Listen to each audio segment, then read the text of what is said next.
Hi there, and welcome to the Cult of Cinema. It is a very special episode, and I had planned to do this, hey there, Dave, a few days ago, but and I'm going to try to get through this. Here I am. Normally, sometimes when I'm here,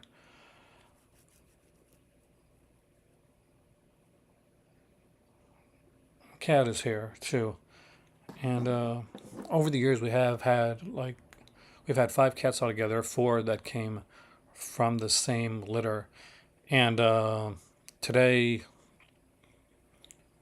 we said goodbye to Mr. Hubert, our last of the litter. So this is for him. All right, so tonight we are going to be talking about Vinegar Syndrome. I'm going to be off the screen for a bit so you can just hear my voice and I can drink my tea at the same time. And we're going to talk about Vinegar Syndrome, Criterion, Hellraiser. I've realized there, Michael made me realize that I forgot about the comma between Criterion and Hellraiser, making it seem like there's Criterion, Hellraiser Criterion coming out. I wish that was the case because, it deserves it. We'll talk about the new Hellraiser, the picture for the new Pinhead, played by Jamie Clayton, as shown up online. We will talk about a couple other things, and we may, if we have enough time. Hey there, John. Welcome, man. Dive into a little called comics probably near the end, because there was something I was asked, and I've been kind of wanting to do its own video, and I still might do that. But it was a very interesting question, actually. But I guess we'll start with hey Chris. We will start with the Vinegar Syndrome titles that most everybody has talked about. But again, it's been a rough week and a very rough day. So hey Dustin.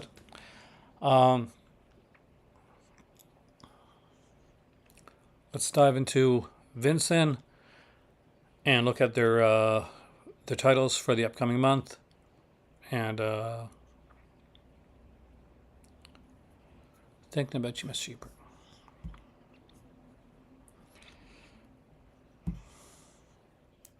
Oh, why is it not showing?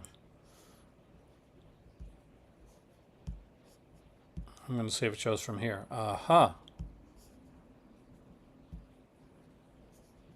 Nope. All right. Thank you, Return to this. Really appreciate that. It's been a rough one. Thanks, Dustin. It's good to be back, but I wasn't sure if I was going to be able to do it. I hope you guys all got a chance to see the full moon video that was done. I'm trying to see why I'm still on the screen and why I can't just do it without me. Because screen share, I'm sorry, but you should be able to. There we go. Now we can do this. I want to talk about the Vinegar Syndrome titles because I know that there's going to be a lot of people that are going to be, what's the word? Maybe a bit on the negative side when it comes to these, and I understand it a bit. So just let me know if you're seeing what I'm seeing, which is basically the Vinegar Syndrome screen on there right now.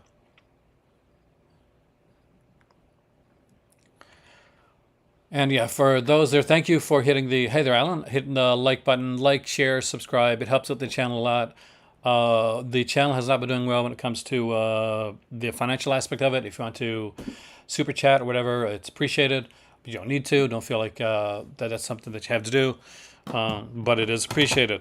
But right now, let's dive into, I'm going to say one thing before I go any further. Good friend of the channel, and one of the reasons that some of you guys know that I exist here is a very, very smart lady by the name of Stephanie Crawford, and her cat got hurt tonight, so he's in with the vet, and she had to put out. It was a very expensive pet bill, so she did put out a GoFundMe for their. Luckily, I think it's been reached. But if you want to reach out and help, I would 100% say that's a great idea. If you are lucky enough to have a pet in your life, then just feel blessed that they chose you. All right, so as you can see right here, what we're looking at, we'll go through them one at a time, and I want to dive into, I guess this one first.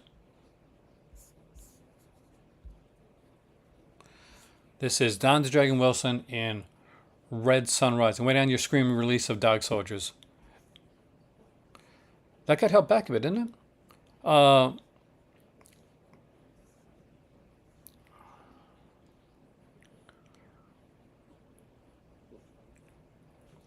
But this looks like this is one that actually, I don't remember this one that well, but good cast.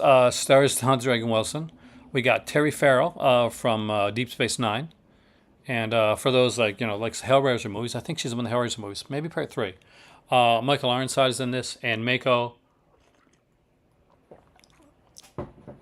I'm hoping this is one of the better. Is this one the better of the martial arts films? It is loaded up with features, as you can see right here. I won't go through everything. I'll just say it's got new interviews with people like Don Dragon Wilson, Erica Fox, who's the first assistant director, Paul Mesiak, John Newby, John Wiedner, Francis Magay. We got archival interviews there, Don Dragon Wilson, with a whole bunch of people, including an interview with the fight choreographer Art Camacho. And it looks interesting. I mean, as opposed to some of the other ones that I've seen, this is a VSA. I always get nervous with the VSA action titles because there's been a couple good VSA action titles, but I do tend to get nervous when it comes to the VSA action titles. We follow this up with our first actual Vinegar Syndrome title, and that is Buried Alive. Some secrets are best left buried. Dog Soldiers. I unfortunately have not been able to get anything in a while. I bought sneakers, if that matters.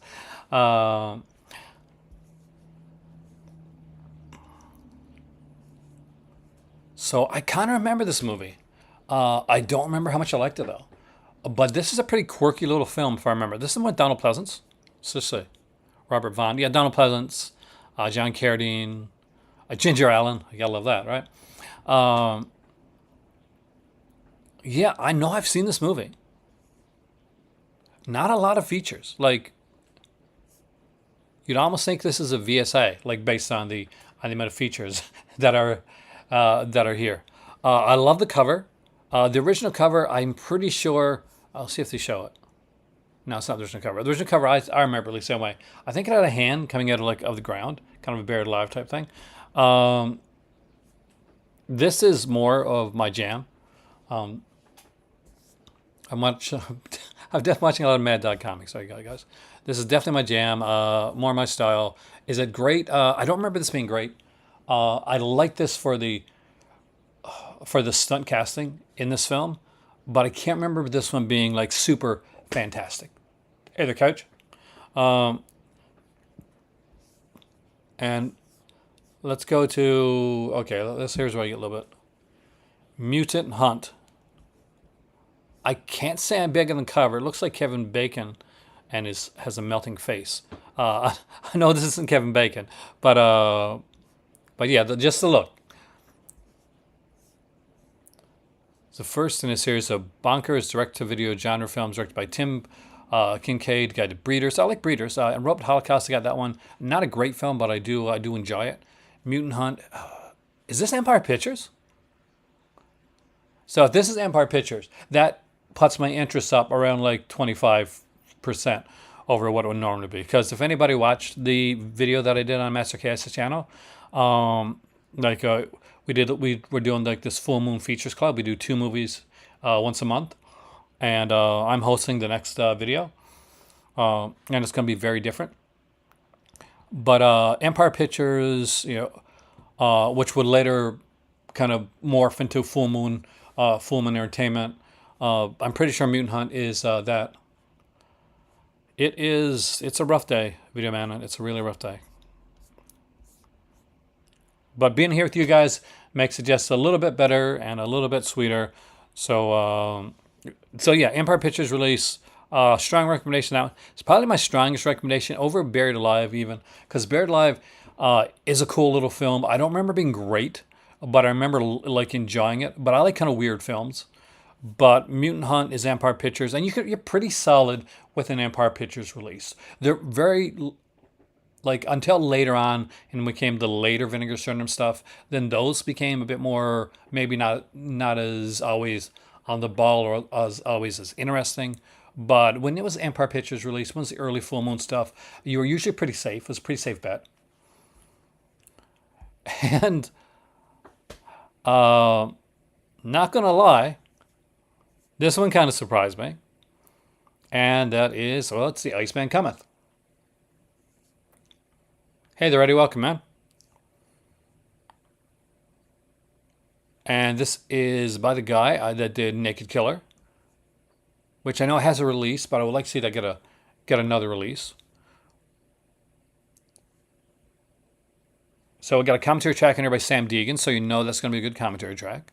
We get the 115-minute Hong Kong cut of the film and 122-minute Mandalorian export cut of the film, presented with the original mono soundtrack with newly translated English subtitles.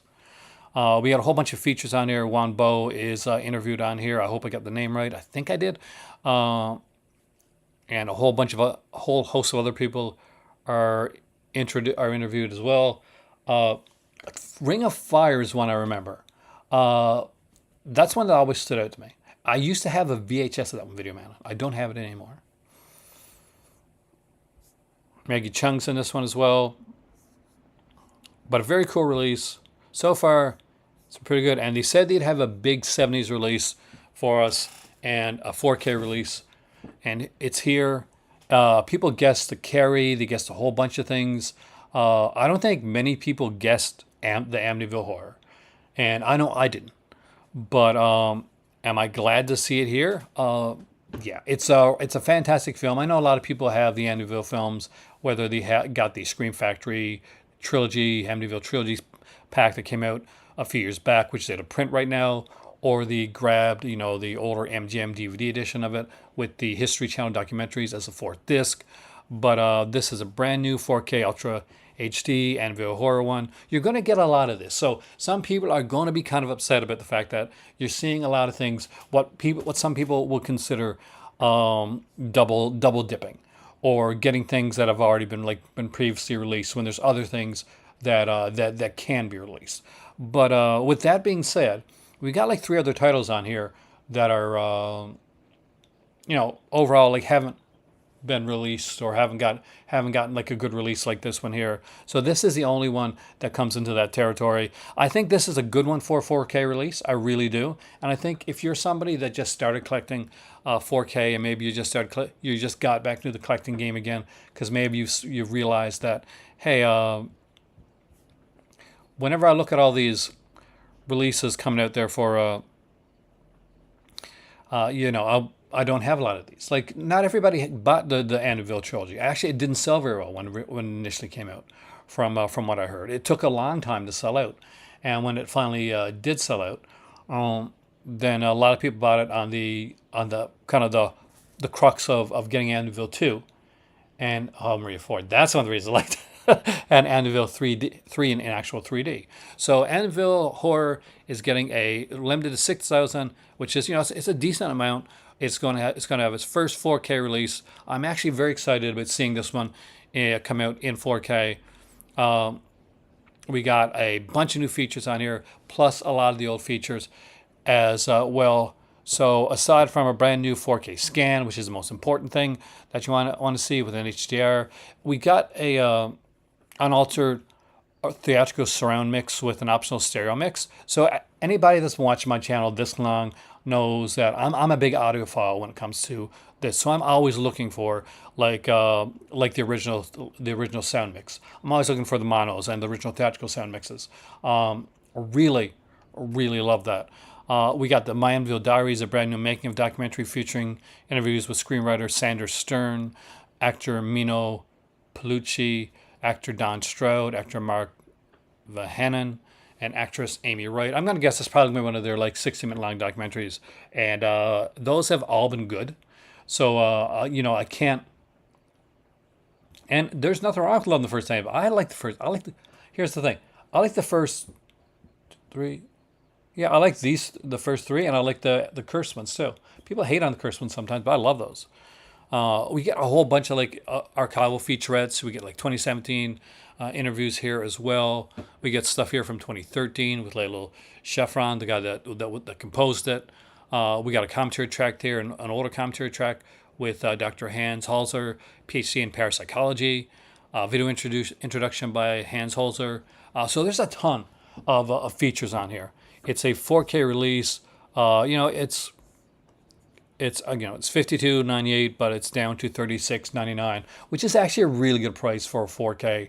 If you go into your local store, and some people say, well, I can get a 4K for $10 or $20. Most people don't like the third part very much, but a decent 4K is going to set you back at least like $30 to $40 when it initially runs out.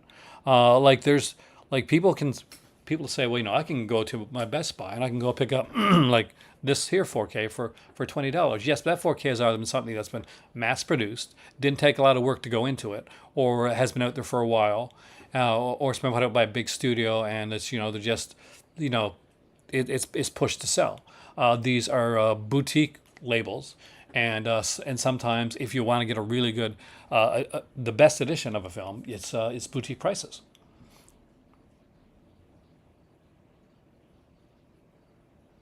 I know video and most of the movies aren't streaming on any movie. That's the thing.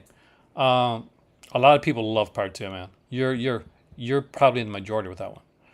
Um, but yeah, it's true. And the thing is, like a lot of times when you see films that are streaming, even films that are streaming in like quote unquote 4K quality, is the quality as good as it would be with a laser, well, with a laser disc? Yes, it is, but it's quality as good as it would be with a 4K disc. No, 4K disc quality still at this point is still better quality than 4K streaming quality. That's a given. Um, do I like this? Am I glad they're putting this out? I'm very excited about this. I think that they'll do a fantastic job with it. Let's see if we can see some of the scenes here. Yeah, we can look at this because we know there's not going to be anything too problematic in there.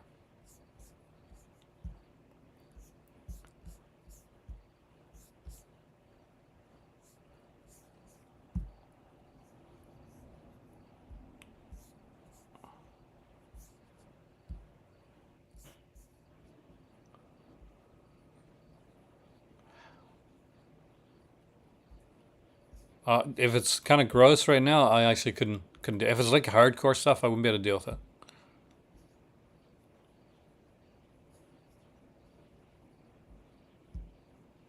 Yeah, this looks. Come on, where's the freaking?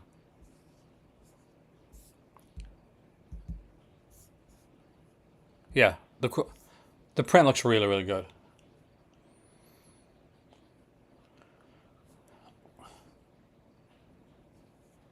So this is a big surprise. I'm not quite sure what everybody else's take on this has been because, to be honest with you, I haven't been able to watch anything in the last little while.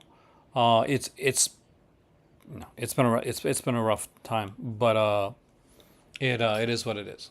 But out of all these here, of course, I'm going to recommend Amityville Horror, but Don Dragon Wilson, usually pretty good. Definitely, it's not a Jaleel Mari film, so. But now, John. Now that being said, I'm hoping this is one of the good ones because Don Dragon Wilson, like in all seriousness, yeah, I'm not sure if you saw his cyber film that he did where he's in virtual reality. That was crap. And Cynthia Rothrock's in that one too. So hopefully this is one of the better ones. I don't remember this one, so I don't know. But the cast looks good. Buried Alive, it's a nice little quirky horror film. Like don't expect the next kind of sleeper hit, but it is an enjoyable film. Mutant Hunt is Empire Pictures. Empire Pictures at the time for me could do pretty much no wrong.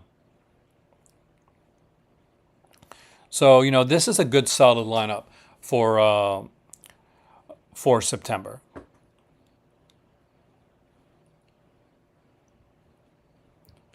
And here's the thing: next month is October, and that's the month when things are going to be. That's when things are going to be like really being pushed out there.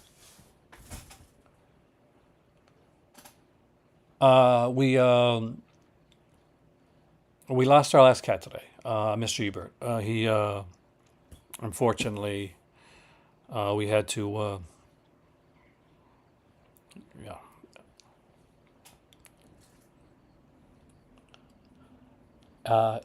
And I'm not gonna lie, I love to tell you that I took it really good and I was really awesome about it, but I cry like a baby. That's the truth. This is the Robert Von Donald Pleasance one. So I would say what 80s, late 80s. Yeah, we're in 89. So Ginger Lynn Allen. So you've probably seen it around, or if you rented it at your local video shop, or at least saw it at your local video shop back in the day, because this was one that you would find around in a lot of places.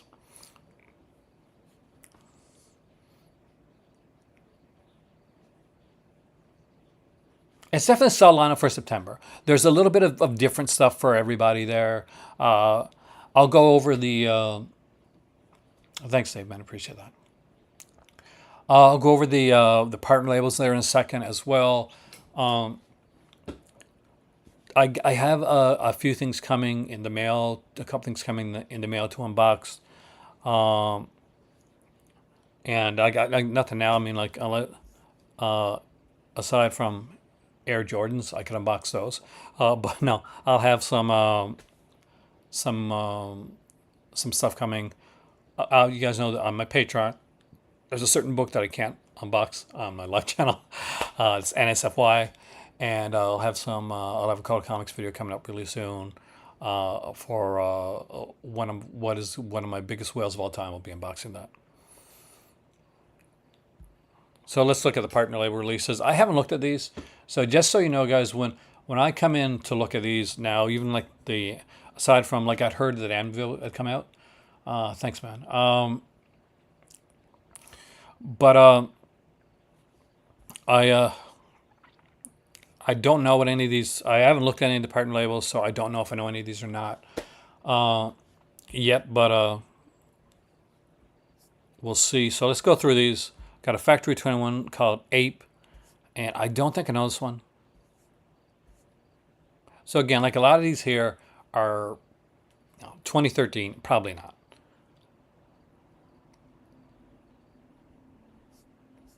It's got a quirky little thing, so only some things I know. TerraVision's putting it Blood, Guts, and Sunshine, and the history of horror movies. Oh, it's just a documentary of a horror made in Florida. This is the type of stuff that I am interested in. I do love documentaries.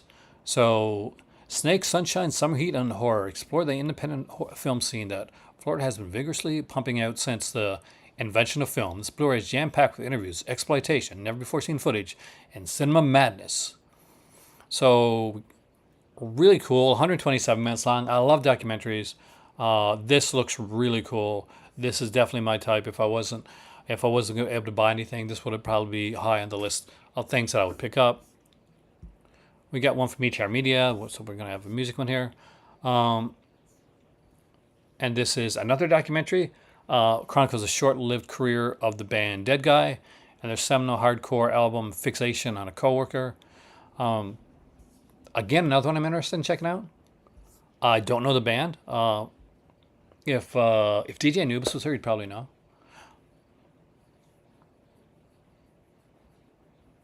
Oh yeah, I got a lot of pictures here.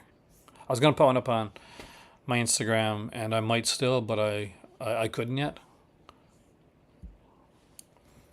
Devil Rider is a I don't know.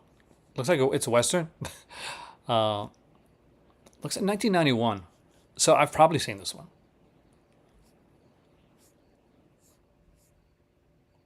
But for the life of me, I don't remember it. I have not seen any of the Ozzy and Harriet stuff, actually.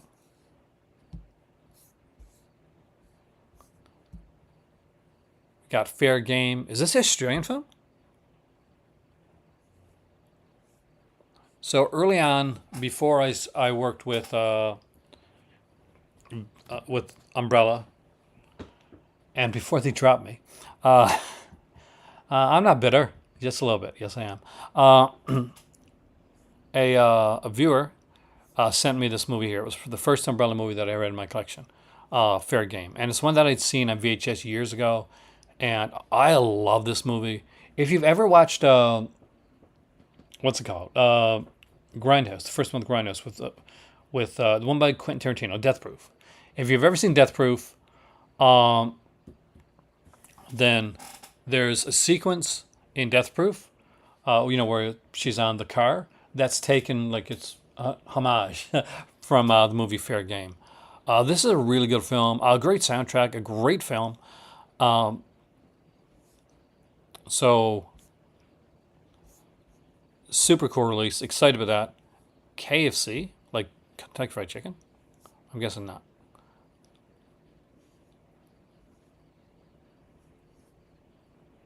Okay, so harrowing stories connected by vagabond characters at various levels of moral bankruptcy revolving around the same KFC location.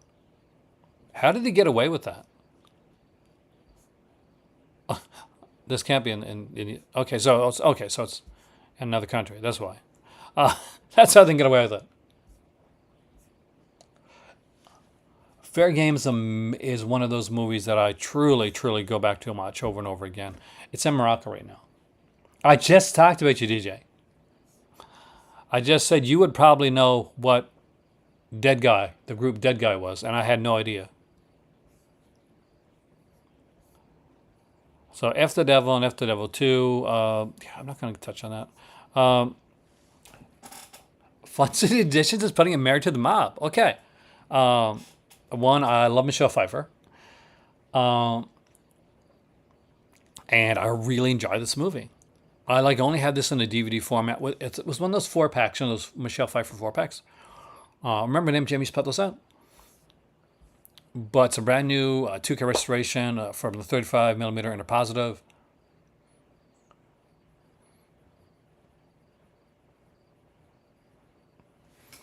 We got here a newly filmed interview with Matthew Modine, interview with Mercedes Ruehl. I bet you there's not one with Michelle Pfeiffer. Why does she not want to talk about early stuff? Married to the Mob, newly filmed interview with with the writers of the films. Newly recorded audio commentary. See, I figured if anybody would know it, you're the music dude, you'd know it.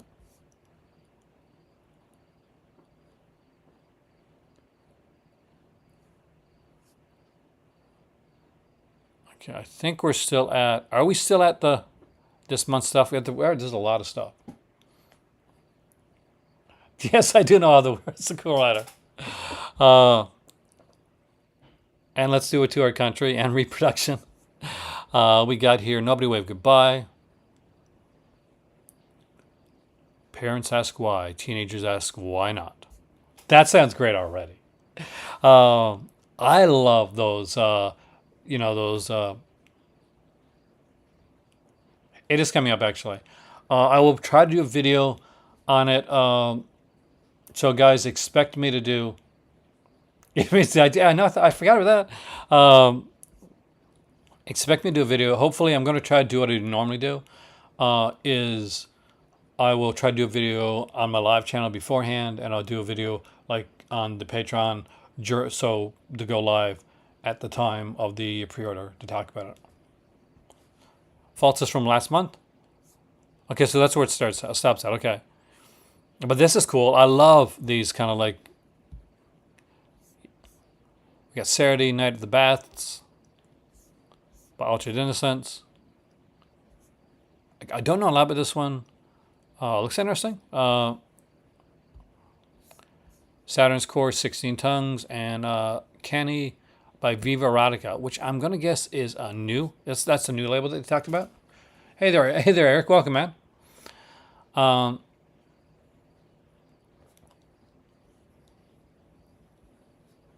So I don't know a lot about the type of films that Viva Erotica are putting out. Is it I'm going to guess erotica, even though this doesn't look it. I don't want to go through the pictures because I'm on my regular channel, and I'm kind of worried that it's gonna. So I'm guessing Dead North was there from last month and all those. So the rest of these are here from last month, yeah. Um,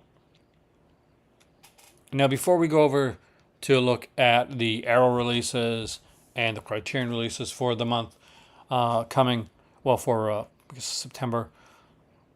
Let's do a quick look because I brought up the picture of the new Pinhead for the new Hellraiser series that's coming on. I think, correct me if I'm wrong, guys, it's on HBO Max, right? So far.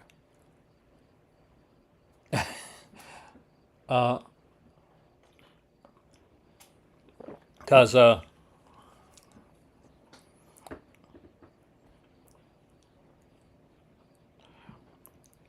I'm always nervous nowadays when I hear that like something's being put on like Warner Brothers or HBO because you never know.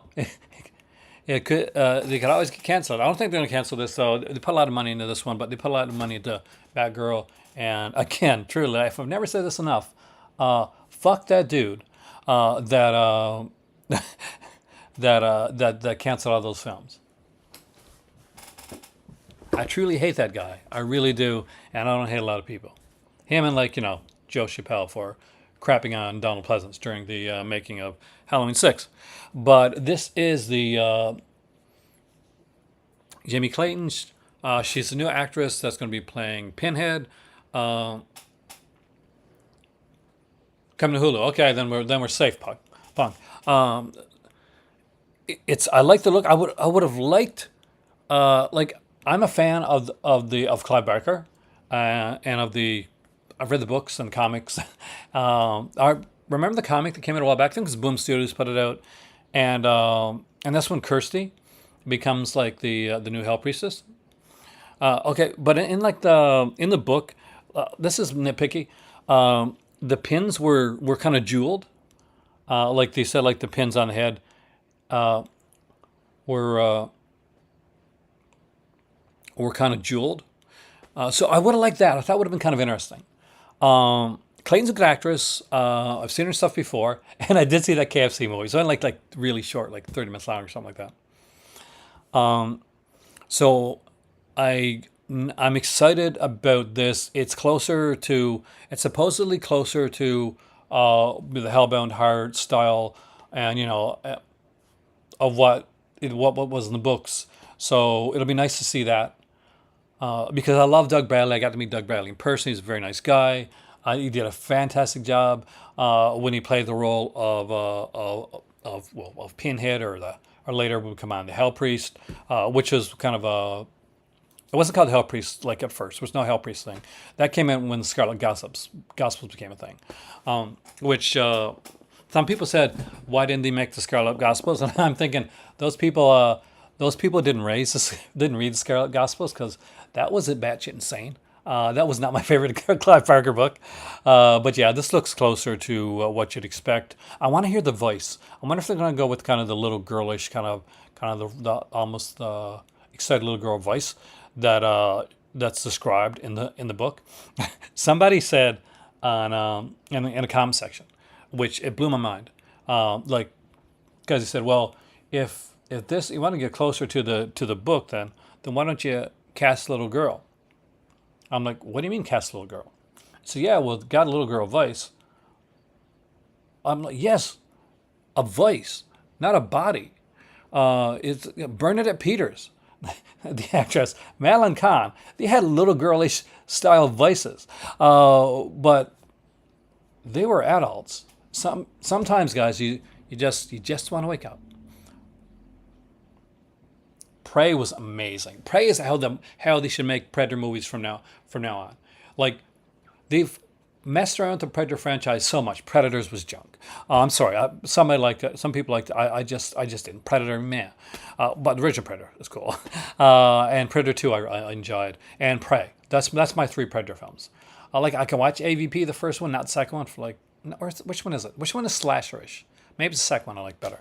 But Why did they not think this up already? You got a Predator. Put the goddamn thing. Sorry about the language. In a different like time or place, a different era. Bam. There you go. That's your Predator film. Predator, with Native Americans, with Comanche tribe. Fantastic. That's great. Predator during the time of the Prohibition. Gangster Predator. Predator in like we have in the future. Forget. I don't want to see more future stuff. Like let's stay in the past there. Predator. I don't care. Predator in the Woodstock. There you go. Predator Woodstock. Right on. There you go. See, for me, DJ, Prey is the second best. It's Predator, Prey, and then Predator 2. But I know I'm probably guessing yours is Prey, and then it's Predator, Predator 2, and then Prey, which is a lot of people. But for me, as much as I like Danny Glover, Danny Glover, right? God, it's been a long time since I've seen it. Prey I could have watched Prey without a Predator in it. That's how good I found it. Criterion 50% off on deep discount right now. Thank you, Alan. We need a back to basics post Hellraiser after years of bad sequels. That's exactly kind of what we're getting here, I think, John. That's what makes me excited about this. Is kind of this kind of like we're going back to the novels, and we're doing like the kind of like they've shown like this big tall like Cenobite as well. Holy crap! It's been leaked.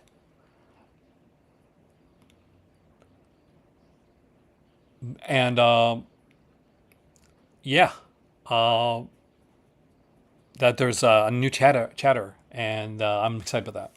2/3 way through Giallo Essentials Black. The Killer Reserve 9 seats was fun. I like that one. I'm had a lot of script problems. Smile Before Death was watchable. Is Weapon Hour the motive better or worse? I don't remember it. To be honest with you, Eric, I'm trying to, but I really don't. Killer Reserve 9 seats would probably be my favorite out of those three if I remember them correctly. But I don't remember the Weapon Hour or the motive very well. So that could be one that slipped under my radar, and that could actually be like a sleeper that I'm unaware of. So I do apologize. All right. So on to the next one. And we'll go dive to Arrow first. There's not a lot to talk about when it comes to Arrow. We know that they're coming out with a few new releases here. The ones I guess Audrey Rose is of course a film that when I was a kid scared the hell out of me. Early appearance by Anthony Hopkins as well. We got the Wolf of Wall Street limited edition here. It's a 4K edition of it. I guess the best ones to look at, I mentioned it before, is the Showscope. But here we go. We'll look at the Robin Hood Prince of Thieves. This is one either you're gonna like this or you're not gonna like. But it is a Hollywood big budget summer blockbuster edition of the Robin Hood tale. It's not it's swashbuckling, but it's not like the old school Robin Hood style. This isn't like Robin of Herne or anything like that. For those that watch the show that used to come on, I think it was BBC or ITV, one of the channels, the British one with that had Michael Praed, and then after something happened, then the role was taken over by Jason Connery. This is more of the Hollywood style. It has that song that once you heard it, it just got stuck in your head forever. You can blame us Canadians for that because that was Bryan Adams. Brand new 4K restoration on here. Both cuts are in Dolby Vision. That's fantastic. It has DTS 5.1 surround sound. I would prefer Dolby surround sound. Alan Rickman is the best part of the movie.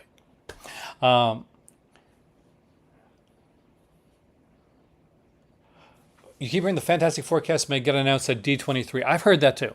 Well, the biggest front runner, Punk has been Penn Bagley, and who is probably most popular nowadays for a series called You on Netflix, which I'm guessing most people have seen or have at least heard of.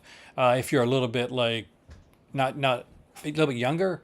or kind of like in your 20s, then you probably know him from a series called Gossip Girl, like original series Gossip Girl that came out. There's a sequel, there's like a remake series or whatever of sequel series. Youngblood's fantastic. I love Youngblood. Uh, but Penn Badgley and I agree. I think he's a great choice for the role. I got pissed because people said, "Oh, he's too short for the role." We're the same height. Just putting that out there. I'm the same height as that actor. So if people think he's too short, screw them. Because I think he's a good choice for the role. I don't know about any of the other cast.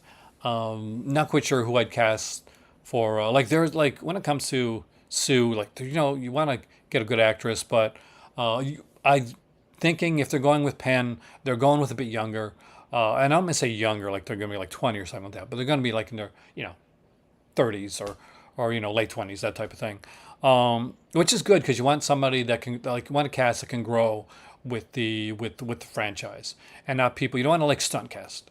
Penn Badgley, for instance, is not stunt casting. Because although you as a popular show, you're not. It's not a crossover appeal. Like you watch you're going to be watching like Fantastic Four. It's not. There's not a correlation there when it comes to choosing who how it's casted. So I think just go with people that are good for the role. People said, well, why didn't they do John Krasinski? Like he was already Mr. Fantastic. But yeah, like this is a multiverse. There's a whole bunch of Mr. Fantastics, and Krasinski played an older Mr. Fantastic, which doesn't mean we can't see another older Mr. Fantastic down the road. But I think one of the big things you got to look at when you're looking at casting for the role of the Fantastic Four is not just the fact that you're casting for Reed Richards, but you're also casting for eventually the evil version of Reed Richards, which is one of the great kind of like first bad guys and then kind of no, still bad guy roles that because he comes over from the Ultimate Universe, and I think that Penn Badgley has proven he can play bad guy roles pretty well, especially creepy ones. And if you've ever read the Ultimate Fantastic Four and the comics that came subsequently after that, then you'll understand why him casting him as both is a good idea. Okay, so there we go. So we got a couple other commentaries here. We got Here We Are Kings, a brand new multi-part documentary. So we do have some new features here. A new documentary, an archival documentary hosted by Pierce Brosnan. I love these archival documentaries because I find them really, really fun. There are a lot of interesting stuff to check out. I'm thinking about that, like, the Youngblood. I had such a crush on Cynthia Gibb. I'm a fan of Fame, the TV series. Ever see the TV series Fame, DJ? And Cynthia Gibb was one of the characters from the series Fame. So you want fame? Well, fame costs, and right here is where you're going to start paying in sweat. But it's good to see this get a good release. Like, it's a fun film. It's definitely it's definitely a 4K. When people say what type of film is like an older film is good for a 4K release, well, run the Prince of Thieves. Just do Doctor Doom. I'm sure they will. I have good faith when it comes to Marvel right now with what they're doing. Yeah, actually, I'm pretty sure it did. The Marvel Zombies thing.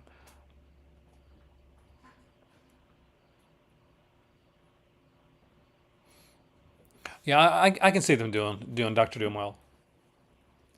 I've been watching. This is going to sound controversial for some people, which is absolutely insane. I've been watching She-Hulk, which is a comedy series, Marvel's latest series. And for those that have never read Sensational She-Hulk by John Byrne or the Dan Slott run or anything like that, know that if you go in to watch this and you haven't seen or haven't read any of the comics, She-Hulk is very much is comedic. So, and she's a fourth wall breaker. She did it long before Deadpool even existed. So basically, She-Hulk kind of talks to the camera. She's a funny character. You see a lot of cameos in She-Hulk TV series.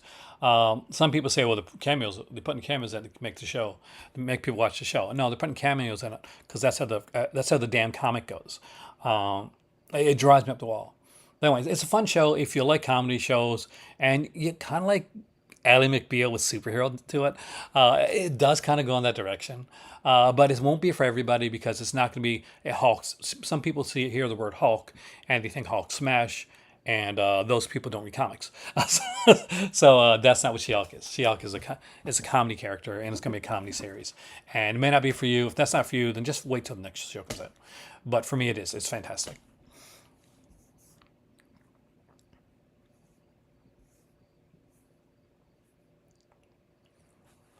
John Reed Richards, Spaghetti Mister Fantastic. Oh man, it happened. It was rough. The X Pack is a really fantastic film.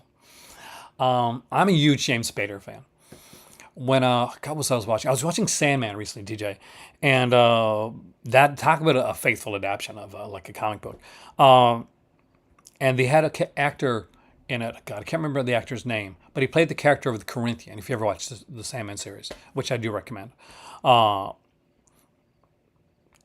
is that and he had such a feel of early James Spader, like of that edgy early James Spaderness to him, and even like the look that he has. Um, so definitely worth checking out. It's been pretty good. I'm waiting to see like Daredevil. Some people are going to be because this is going to be in the comedy series. Daredevil will be gritty when he gets his own series. I don't think we're going to get gritty Daredevil and She-Hulk, but we'll get like see Matt Murdock in in She-Hulk. So that's good. To whether I'm not sure how that's going to go. I'm going to make a guess because I'm guessing everybody's caught up that's watching the show. Some the had the Wrecking Crew, which are from the comic books. It does amazing reviews actually. We have some amazing people on here that do fantastic stuff. So when you're seeing names here, by the way, a lot of, these aren't just a lot of these people here aren't just commoners. These are podcasters. These are YouTubers. One of the nice things that I had to say about this community and this channel is that I may not get the largest amount of views, but I gotta say one thing: I do get some of the most amazingly talented people coming here commenting and watching, and I really appreciate that. Bill Bixby's Incredible is the best version of all the live action versions. I love Bill Bixby version. You may have nostalgic glasses on there, Alan, but I do agree that's a really good version. Right now, the best version of the Incredible Hulk is whichever one you like. I mean, I like, but you're a good commenter, Sanson, so that's cool. And the fact that you're shouting at other people, I really appreciate that. Um, I really like Mark Ruffalo's character, the Hawk, because we've seen him advance. Uh, and that's the thing. We've seen him be Hawk Smash, and like in the well, you guys have mine, and thank you for that, Eric. Um, and we've got to see him kind of become into like the kind of a gladiator Hulk, and then we got him to see him into Professor Hulk. We haven't got to see Mister Fix It yet. I would love to see that actually, but I think they're going to go. They're going towards World War Hulk or Planet Hulk. Well, they kind of did Planet Hulk a little bit in Thor Ragnarok, so they may just introduce because they're still waiting. They want to do like a Hulk movie, but right now they don't have the rights to it. I think it's Universal may have the may have the I think they have the rights to next year, and then like it reverts back to Marvel, so they can do that stuff. Hey there, Jaden. Um, but so we'll get like a Hulk movie then, and the Hulk changes over time. If the definitive version of the Hulk is done by Peter David, he wrote the comic for almost 12 years, um, and what he did with the character Hulk is he would change the Hulk depending upon the artist that was doing the comic at the time. So it's it had guys like Todd McFarlane, Dale Keown, Mike Diodato, just a ton of like fantastically brilliant Gary Frank, brilliant artists that worked on the Hulk over the period that Peter David wrote it. And when it seemed like when another artist came in, you would get another iteration of the Hulk. Like Jeff Purvis was the artist when the Mister Fix-It, the gray version of the Hulk that is in Las Vegas, is part of it. So we'll eventually go through different versions of the Hulk again. Some people don't like the the fact that the Hulk like is more chill. It does actually, H. But you're the second person to say that. But I've heard that the rights for the Universal's rights for this is dropping at the end of the year, William. It's rumored. So we could be getting a Hulk, standalone Hulk movie in the future, but it won't be till maybe 2024 probably. Like I think some people go back, and I've seen this happen too. Like it's from people bitch on on the Hulk now. They'll say, "Well, he's not. He's not. He should be like super dark and ripping people apart." He's not at that stage yet. We're not that. We're not that. We're not that there yet with with the Hulk. We're slowly going there. But that's the Al Ewing Hulk. But that's just that run just finished. That's Immortal Hulk. That's not the previous Hulk. It's not the Hulk in the comics from the 90s or even the 2000s.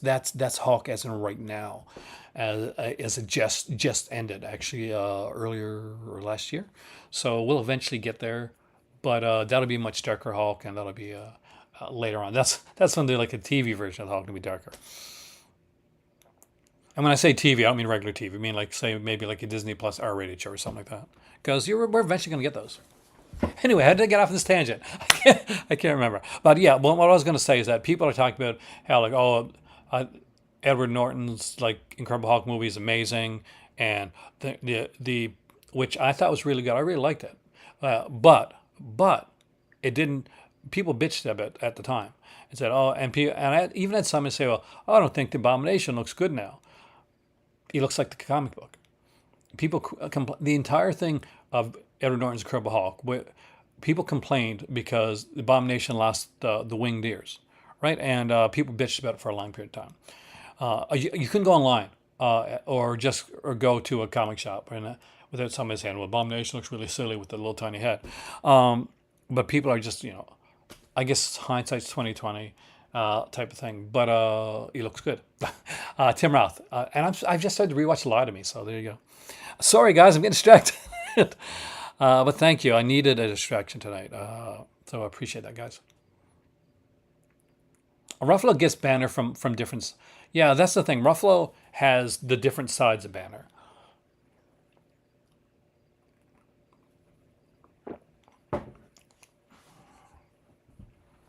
Ruffalo's a good actor. Like Norton's a great actor too. Norton's hard to work with though.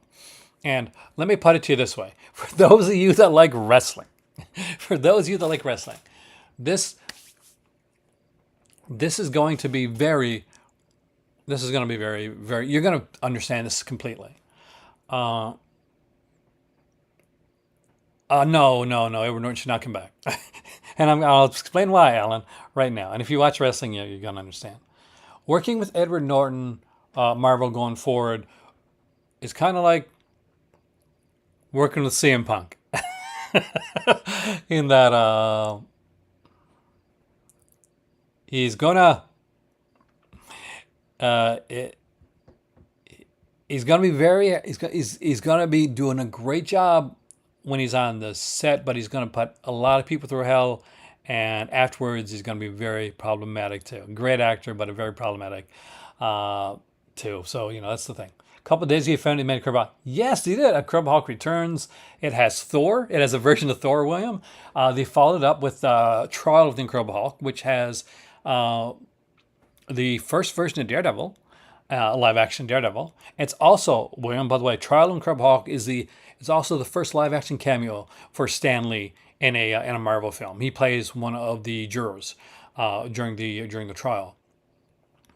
And the third and final one, uh, they did. That's just what I talk. Is I'm Canadian, man. And worse than that, I'm from Newfoundland, so we talk really fast. Is they had Death of the Incredible Hulk, which kind of ended the series. He had a character, kind of a her own character, but she's very much like a Black Widow, like Natasha Romanoff style character in the Death of the Incredible Hulk. It's a really good movie. They had planned to make another film, but unfortunately, the Bill Bixby passed away, and it could obviously after that point could not be made without him. So yeah, there was three in total. There was supposed to be more because the whole idea was that this was supposed to spin off other like Hulk, like other TV shows. Thor was supposed to spin off a TV series. Thor, it didn't work. The Thor character just didn't work so well. Um, then we had the Trial of the Incredible Hulk, which was supposed to spin off of a Daredevil series. The Daredevil one at least got a pilot. You got the pilot, nice. At least had a pilot. Actually, if you're a soap opera fan, Stan, then like Joseph Mascolo, who played Stefano DiMera on in Days of Our Lives, is the cop in the Trial of the Incredible Hulk and in the pilot.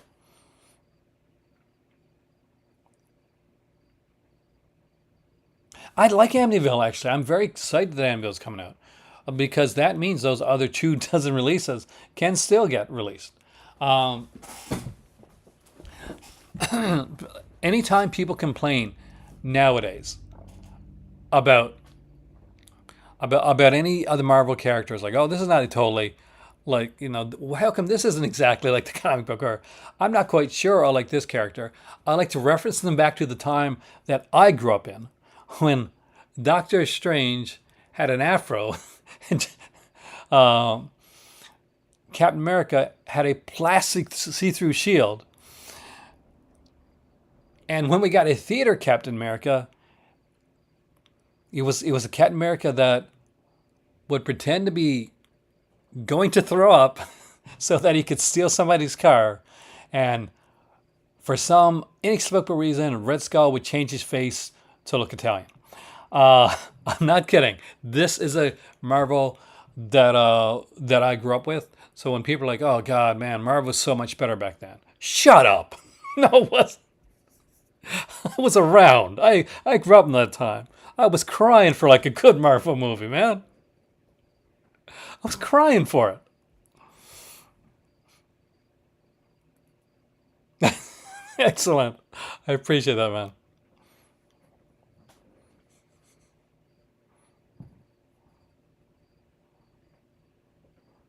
But it has never been available in 4K.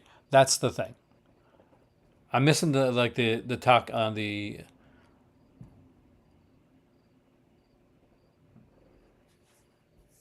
And we're gonna go over. Let's drive. Let's drive over. Dive over to the Criterion releases right now, since they're being talked about. So we're gonna look at the November releases for Criterion.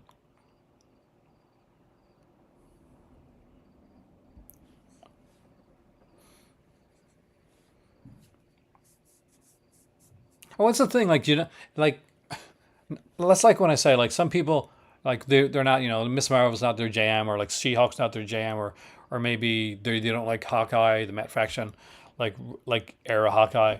That's okay. I mean, like, not everybody's got to like everything. Just as long as you don't down on it because it's not your thing. Like, there's a lot of movies I don't like, but or characters that I just don't connect with. Like, I did a video recently on my Instagram talking about Rob Zombie's Halloween like films. I'm not a fan of the films, but I talked about them because it was the anniversary of Rob Zombie's Halloween, and I wanted to acknowledge how much he did for the franchise and keeping it alive at a time it was almost dead. Even though it wasn't what I wanted to see, it was definitely what a lot of people wanted to see, and it resonated strongly with a core like base that helped to keep Halloween franchise alive until it could come back in the way that I like it, and I like the ones that are going on right now.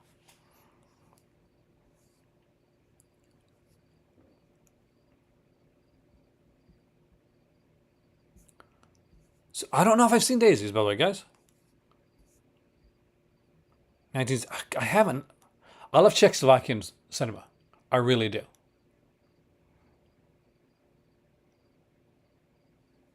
If you got like a region free player, EH, Blackula and Scream Blackula Scream are also out on in the UK as well. Or they were. I'm pretty sure they were. I think I think BFI or something put them out. I did Nick Fury. Oh man, I almost forgot that, Donald. Thanks for the reminder. Yeah, David Hasselhoff played Nick Fury. That's the thing, guys. And if you want to get even worse, Generation X, go check that one out. It was a TV movie from Fox. Thank you, Butcher. Oh, nice. I wish I could have got some of them, actually. I really wanted to get the Frank Noir one. I wanted to get X because I didn't have it. And Fourth Victim. But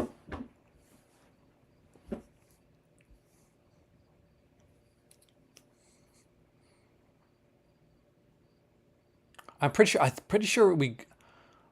I thought Blacktail was released in the UK. I could be wrong. I know that the King Yorks are getting released recently. Well, man, I have the German editions stands on. In other words, the only editions you should ever buy of Baywatch, the TV series. Not all of them, but I got some of them. So if you're ever going to buy Baywatch, you buy them from Germany because they're the ones that has the right aspect ratio. It's not syndicated ones; they're the uncut ones, and they have the right music.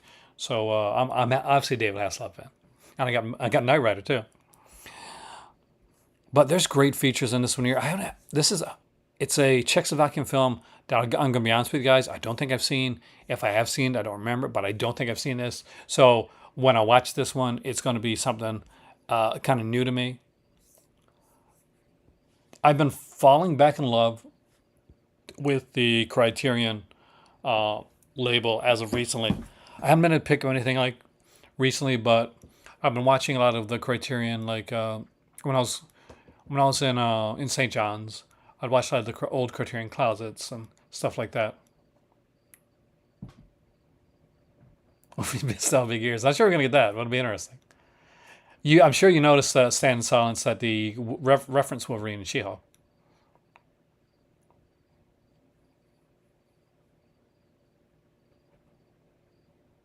The Knight Rider is fun, isn't it? Did you ever watch the TK Team Knight Rider, TKR, or the Knight Rider remake? Or that was that series. That was that movie they tried to do a spin-off. Knight Rider 2000. I think Mitch Pileggi's a villain on it. Okay, we got In the Mood for Love here with another one by Wong Kar-wai.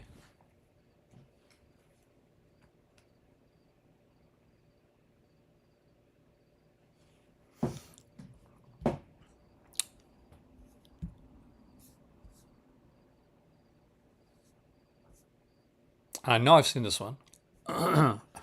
So, oh yeah. So anyway, like stand in. Unfortunately, like any other release that you find of like Baywatch, either has like syndicated, truncated episodes, missing music, change some of the some the aspect ratios wrong.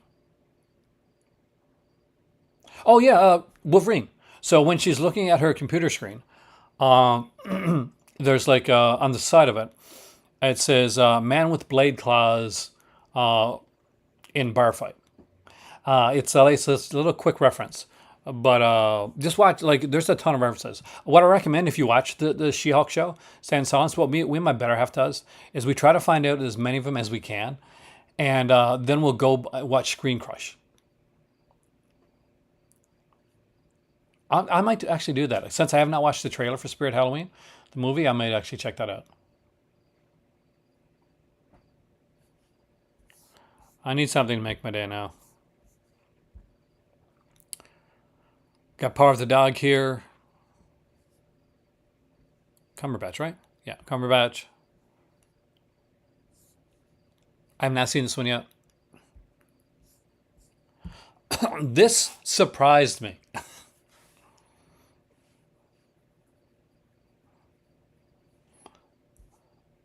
Infernal Affairs trilogy. Not in a bad way, but like I got these on the old. God, what are they? Dragon Dynasty, right? So Dragon Dynasty put out an Infernal Affairs trilogy box set back in the day. I know, I got it, and yeah, I'm down for an upgrade to this one. I like the Infernal Affairs films.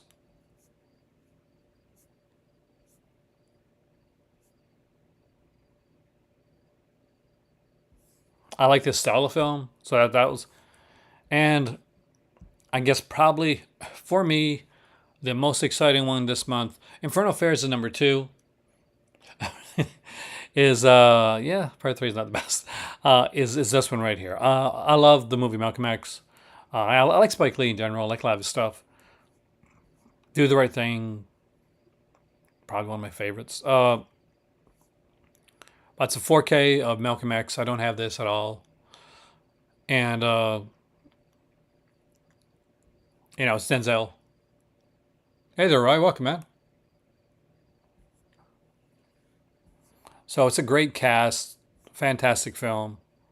It's a feature-length documentary on here as well. Program with the making of.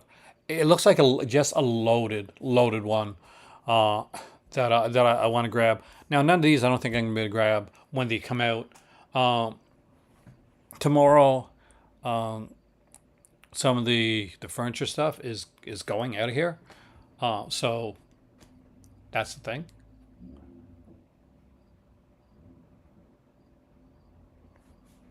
Well, the one that I've got, and I just bought it recently because at the end of the day, uh,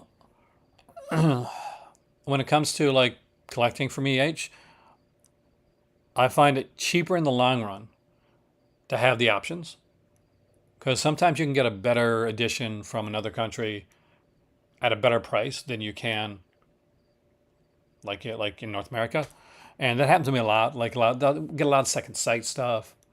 Colin McLaughlin, I just watched that actually tonight with my better half. The Circle Rouge, Maturing Candidate, Alpha Man, and hey there, George, man, I just saw you there. Um,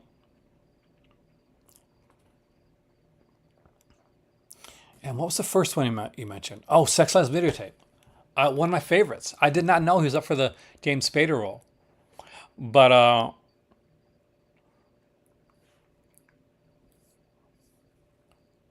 I did not know for some reason. I guess Sex Lies Videotapes had passed me by from Criterion, but I really enjoyed that movie, and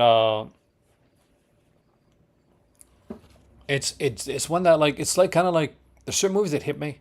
Like Sex Lies Videotapes was one that hit me really hard. It's a Criterion one that I still need to get. Uh, of course, Blue Velvet, which I'm embarrassed to say I don't have yet.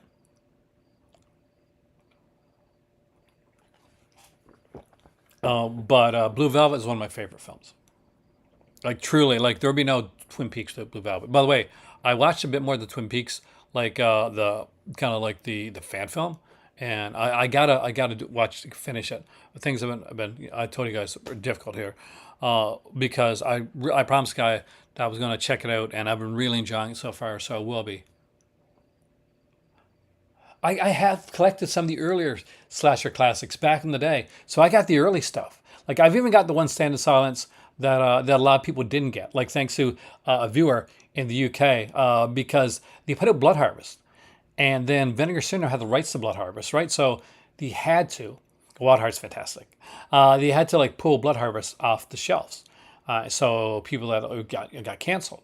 But luckily, a guy got to a store and got Blood Harvest before it got pulled off the shelves and sent it to me. So I do have that one too.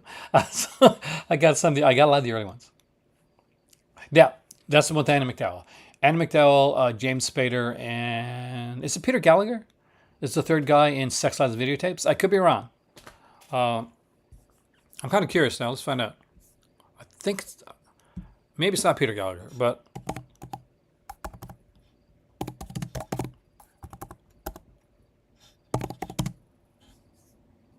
I'm a big Soderbergh fan, so I just Peter Gallagher right on. Laura San Giacomo. Yeah, I had such a crush on Laura San Giacomo, and Andy McDowell. So let's go. Hopefully, getting Blue Velvet from Criterion. Suspect the 4K is coming. Good call.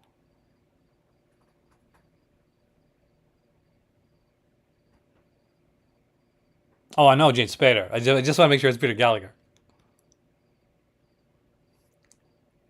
Yeah, like I got both versions now because I got the Vinegar Syndrome edition of Blood Harvest as well. But that was one of the ones I was able to get. I was actually got. Yes, that is the one.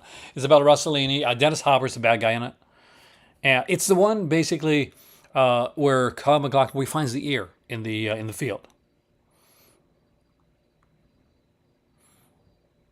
Oh, the Blacklist is fantastic. I love that show.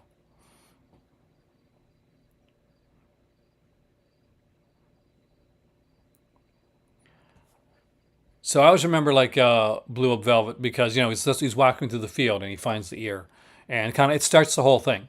Uh, and for me, like the way I see it is like there would be no Twin Peaks if it wasn't for Blue Velvet because there is such a correlation there, and just a tonal feel to the way that it is.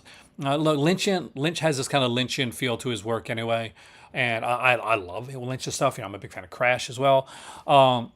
It's Cronenberg though, so forget that. One of those nice guys. Um, but let's dive over to 80 films since they were mentioned. So so a while back, a couple years ago, Standon, I went to London. It was my dream trip. I'd always wanted to go there. Are you serious, Matt? Can I tell you something? Um, so about a year and a half, 2 years ago, no, a little bit longer.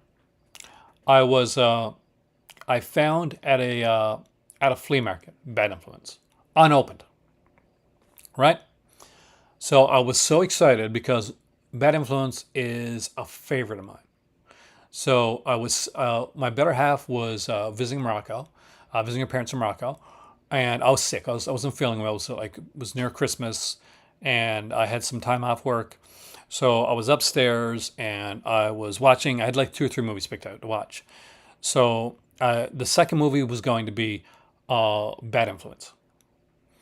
So the first one I watched was an MVD rewind one with Michael J. Fox, Bright Lights Big City. So I watched that. I was kind of so Bright Lights Big City didn't hold up the way I wanted it to. And then I went in. I got a knife, opened up Bad Influence, went to take it out. It was the first time I've ever experienced disc rot. I almost cried. I was sick. I was so disappointed. I wanted to see Bad Influence so bad, and I said I'm going to see it. I do have blood sucking pharaohs in Pittsburgh. Your message got stuck there. Let me just say I got it. Oh, there we go. But yeah, it's not the best easiest one to get through. Yeah, I got some of the earlier ones. Nightmares, Damaged Brain. I have Hollywood Chains Hookers, of course. It's got the Linnea Quigley workout on it, so you gotta have that, right?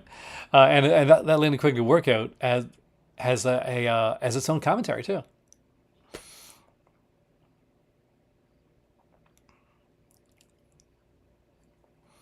Is pretty good. I got the first one, of course. Graduation. Everybody grabbed that one because it had that like Hollywood Scream Queens documentary. It's Scream Queens documentary.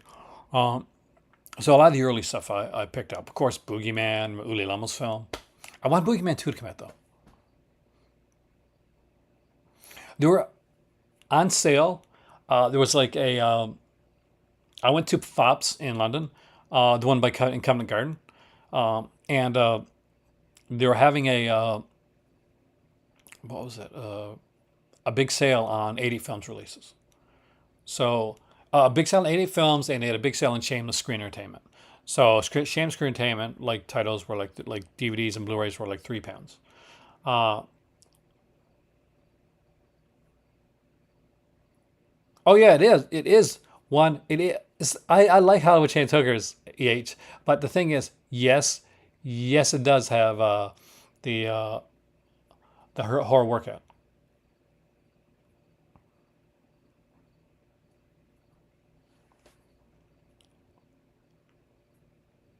Not sure what to pick up. Anything like in your mind? Like, is there anything like sticking out?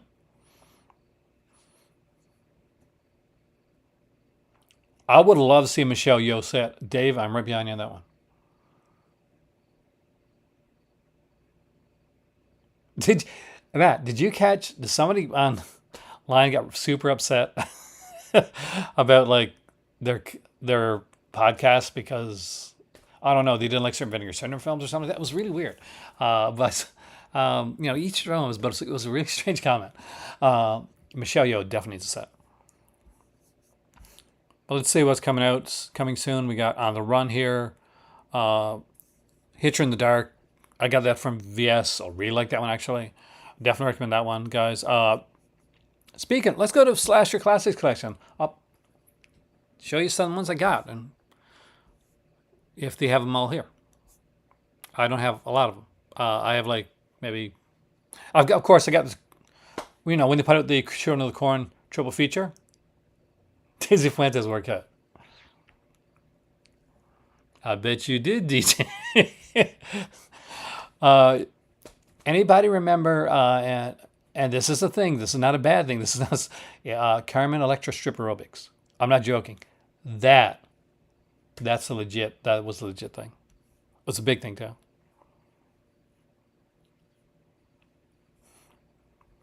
So, see if we can go back to see some of the early stuff here.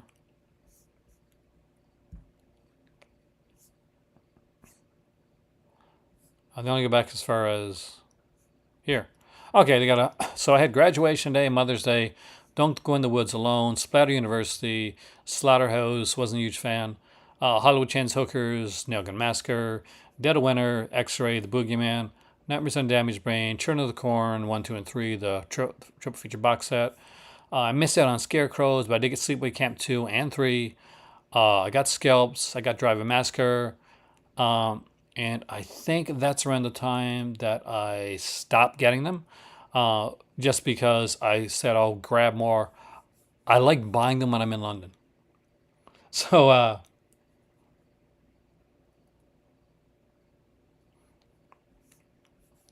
yeah, but that's the ones I got anyway. I have watched Blue is Warmest Color very many times. Oh, yeah, and she's seen it. Because it's not a porny film. It's like it's an art film. There's there's a sequence in it, and of course I got the Urban Legends trilogy as well. Thank you, George, by the way. But I definitely recommend the Sleepaway Camp 2 and 3, even if you got the Scream Factory editions, because they do have different features. I'm a huge fan of these. Now, if you're not a fan of them, then obviously you're not going to want to get them. But you got Justin Kurzweil, who wrote Teenage Wasteland. It's a slasher book that my dad got me actually 1 year for Christmas. So I really like it too, actually. So yeah, he talked on both of these. We got Mikhail Kovan on 3. It was a thing in in the 2000s. There was like a series of tapes, right? It wasn't just one. And God, can I tell this story?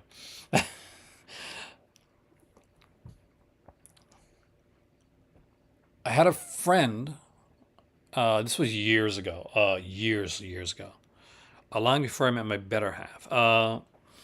And so her parents were Mormon. Blind Date is fantastic. Nika Mastorakis. I love Nika Mastorakis. And so she bought the strip aerobics tapes, but she couldn't do them at her you don't like actually strip. You're not gonna do it. You're just doing movements, same as like pole dancing, right? But she couldn't watch them at her house, so she would come over to my place and she would do the strip aerobics workout because she couldn't do them at her parents' house. God, that was years ago. I think I was in Ontario at the time.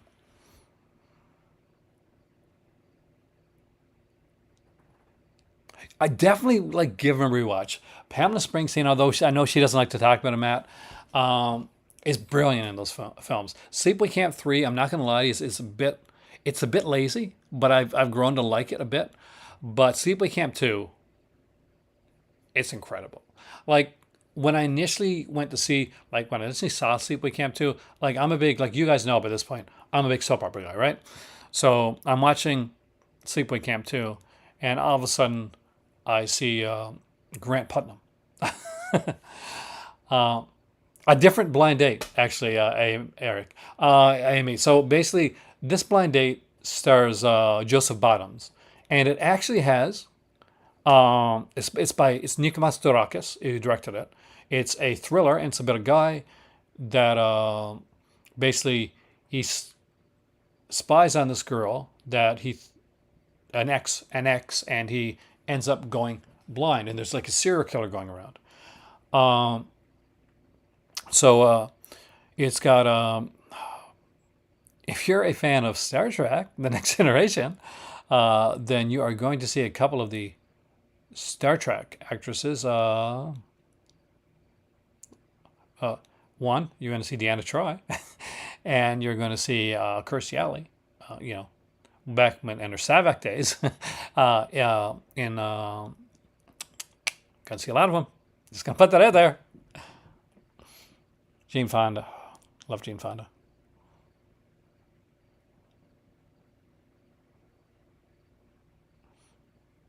He's not a bad person. Well, that's the thing. Like at the end of the day, not every one of them is a bad person. It's Angela's a psycho.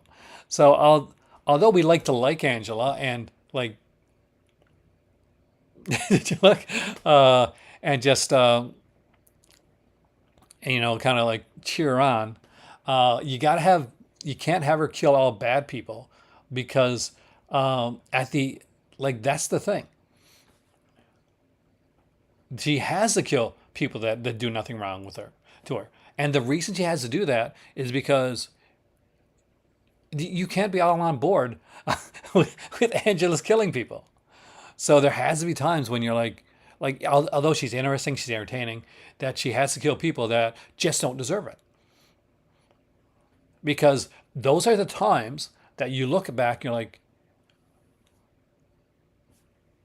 that's that wasn't right. Like that character killed somebody for no reason, or for a reason that doesn't make much sense. And that's the idea behind it. Number one is fun. I mean, it's interesting. It's campy. It's quirky. It's it's different. It's number two, the toilet one. That's a pretty gross scene. Yeah, Sleepaway Camp 2 and Sleepaway Camp 3. There's like subtitles for them, like Teenage Wasteland and Unhappy Campers. And basically that's because that, I'm a happy camper. I'm not going to sing because I can't sing. Well, and when I say, some people say they can't sing and they'll say it like, and then they'll sing and they're like, oh, you're not a bad singer. But there's me. And I'm not that. I'm not one of those falsely modest people. I'm one of those people like, yeah, I can't carry tune.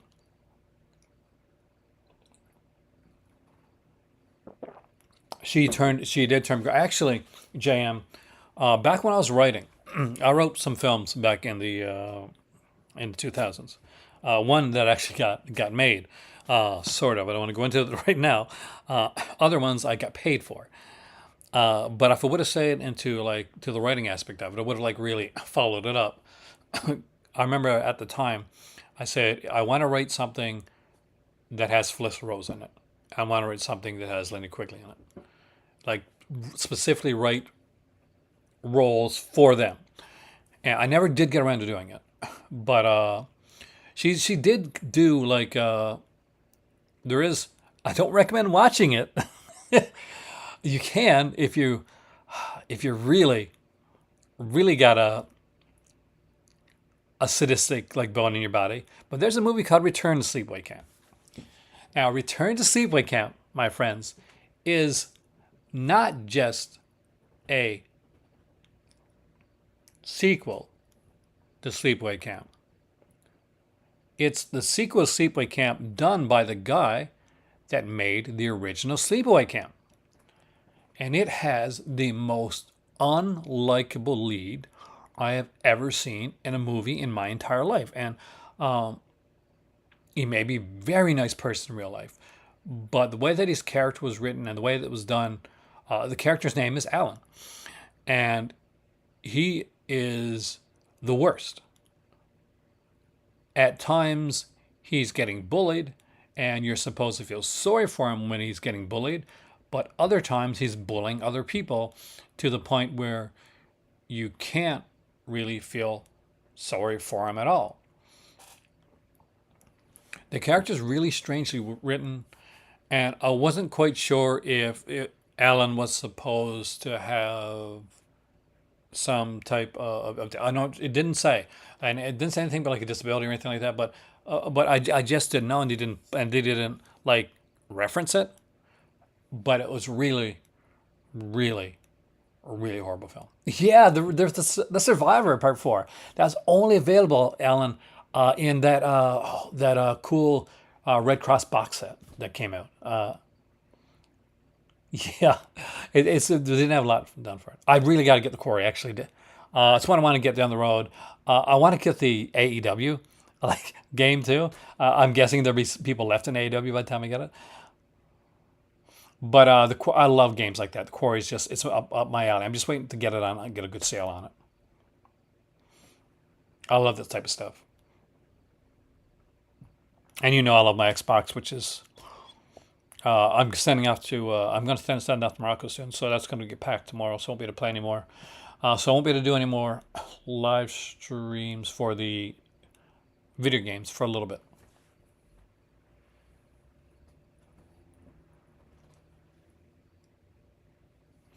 It's like, you're not the one, Al. Trust me. You're nothing like this guy. He's such a horrible, horrible character.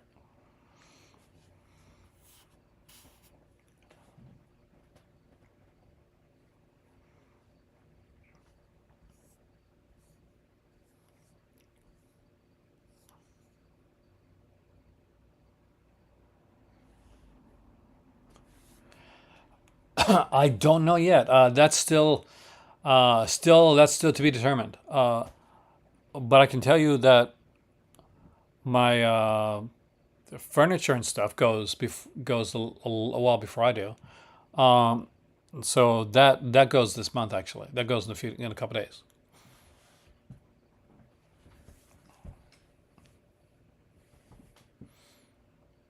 Ouch! Did you buy like the special edition of Madden 23? Because I know the special editions can be pretty.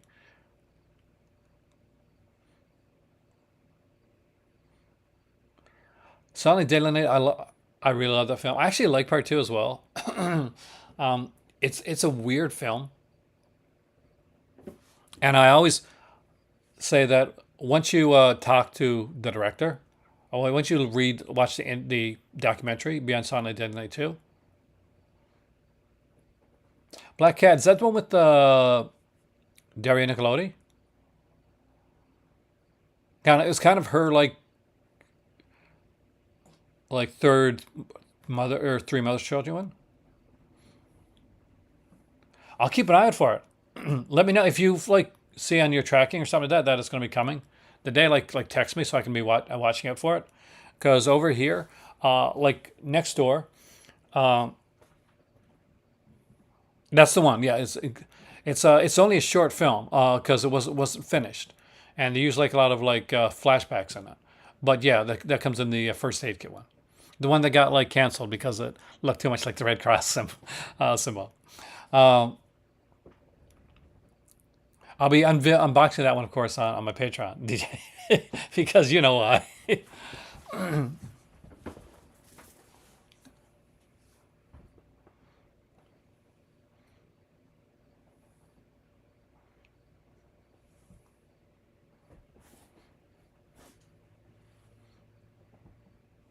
Xbox One is a great system. Um, I had an Xbox One and I upgraded William to the Series X, which is the newest one that came out. I do have a PS4. Uh, and I got the, of course, Switch. Everybody's Switch, right?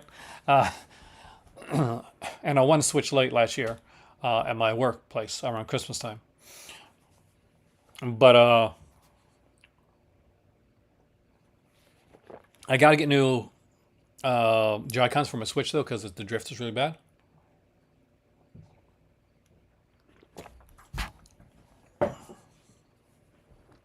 I think the one of the saddest things for me is they're doing the interview in Suddenly Deadly 2, and it's pretty good. And like people are talking about it and talking about what a cult campy classic it is, and and the guy that stars in the film says I didn't see it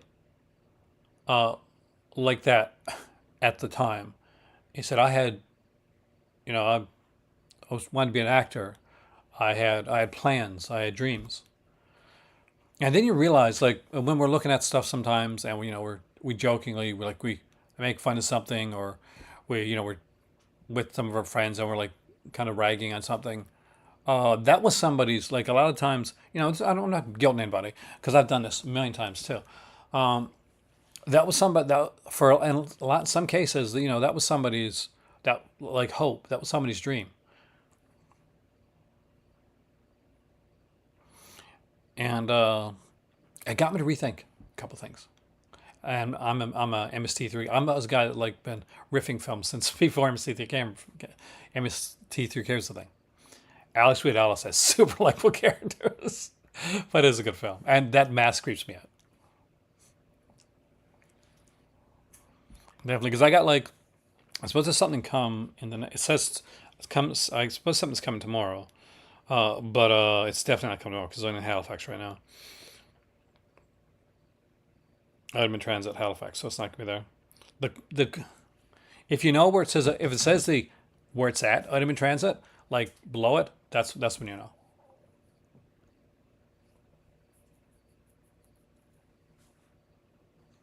Yeah, and he's in like I'm not sure if you picked it up or not, but there's this Linear Quigley double feature stand-in that came up from Vinegar Syndrome, Murder Weapon, Daily Embrace. I think that's the one.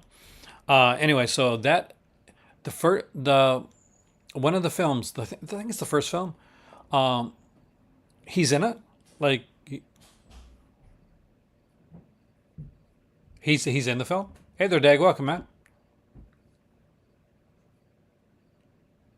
Oh yeah, like that's the thing. Like I when I'm critiquing a film, like some people times I've had people like early on say, "Oh, you like everything." Like no, but I don't I try to be honest, but kind of say what be honest about what I like, and kind of I want to talk about so a lot of the positives in the film. Like I'll say whether I liked it or not. Same with books. I review books now. I had a couple books come and I reviewed both of those. And not enough of you guys have watched those videos, by the way. Just putting it out there. I did my Spider-Man one. I did my Anatomy of comics one. I'm very proud of those. Please watch them. They're only like very, very short.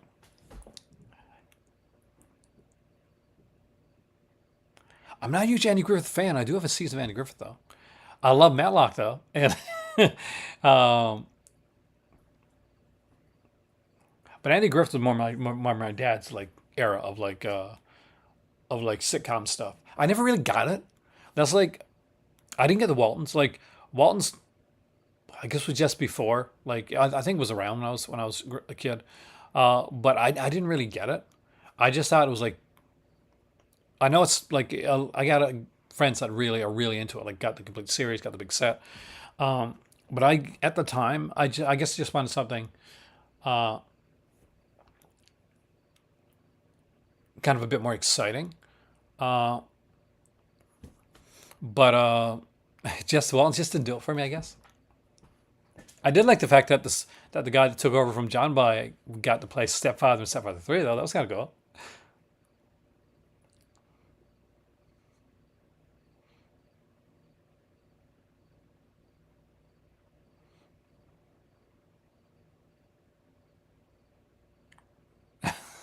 Wait for the sale. They'll have the big sale coming up in for the Linnea Quigley one, and of course, in their big Black Friday sale, their November sale. That's the time to get it.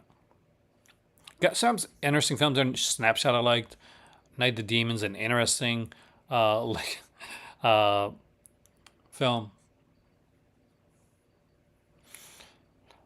I did watch. I did finish X. I'm not sure if I said that the last time I was here or not,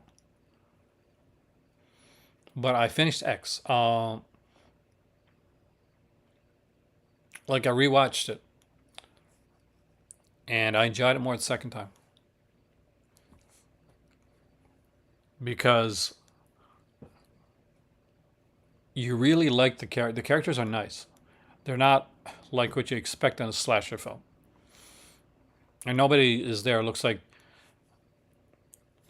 when I heard like X was going to be like this movie that Ty West was going to be doing, this was going to be his first slasher film, and it was going to be like set like in the 70s, and they're going to be making an adult film, and they're going to be getting killed off. I thought, okay, well, this is another one of those, sex equals murder type films. But they didn't go in that direction. Um, it, just kind of the opposite. And they make all the characters like really, really likable characters. Kid Cudi's really good in the film. Brittany Snow's amazing. Mia Goth, she's a star. I'm interested to see Pearl too, which I'm guessing is why they had her play both roles so that she could play Pearl in the prequel. But apparently, it's coming soon. There's a lot of cool stuff coming out. So we got Hellraiser coming out. We got like Halloween Ends coming out.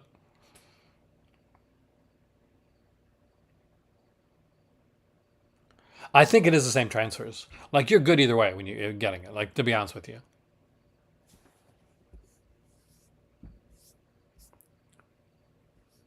I've never like been like upset with the transfer from like 80 films.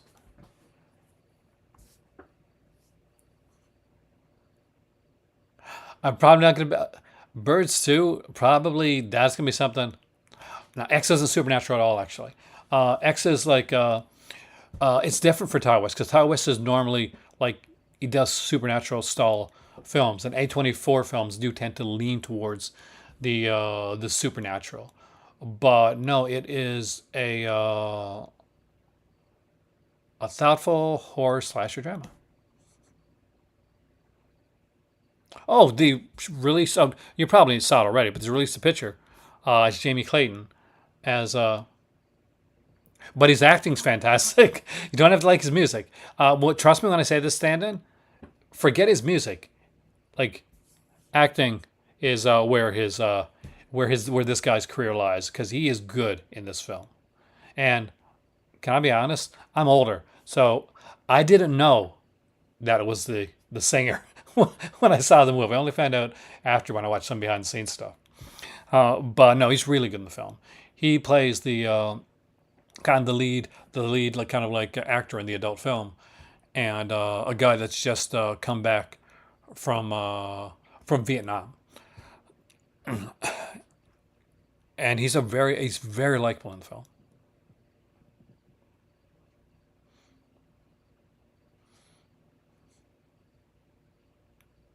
Days of Heron, Days of Heron, Heaven, Criterion got the imprint blue still unopened, so I might list it. Not bad. So here's some here. I'll give some recommendations here. Some I'm not going to recommend.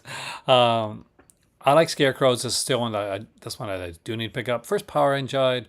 Abbey Hell Night was I got to rewatch it. I got the DVD of this one on an Anchor Bay release. I thought it was okay. It never blew me away. I really like Luther the Geek. I do. I think that the fact that he committed to the role. It was, yes, it was on. I made a mistake there. I'll fix it up later on in post. House on Sorority Row is one of the great slashers of all time. I definitely recommend that one. Sweet 16 too is another underrated one. Offerings is okay. I like that's all right. Al Sweet Alice again, another fantastic slasher film. Frightmare, Freddie Main's good, but it's never been a big one for me. Fell asleep the first time I watched it. Popcorn. Does this have the documentary? Okay, yeah. So yeah, if you don't have the movie Popcorn, get Popcorn. The documentary is freaking fantastic. It's good, just as good or even better than the actual film itself because the behind the scenes behind Popcorn is utterly fascinating. Bad Dreams is a fantastic one. I like Nightmare Beach, or some Lindsay film. Student bodies. I still don't own student bodies. In all the years that I've been doing, so I'm always like, one of these days, one of my viewers, buy me student bodies. Get me a Christmas present for student bodies. Nobody has yet to do it. Don't do it now because everything's boxed up. But but yeah, like Student Bodies is a fantastic film. I really, really love this movie.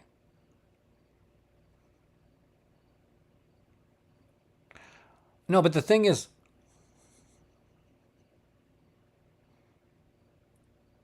no, I said her. Yeah, I said she.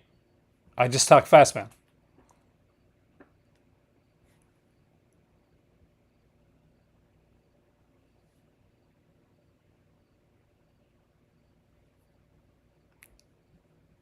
Trust me, I would know.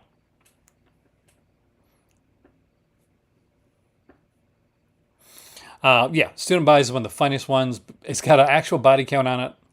Uh, it The breather is fantastic. You'll never look at Horsehead Bookheads the same ever again.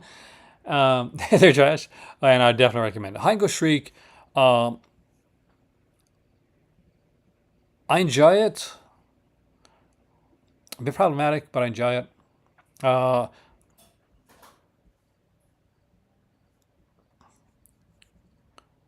Terror Train. You guys all know that I love me some Terror Train.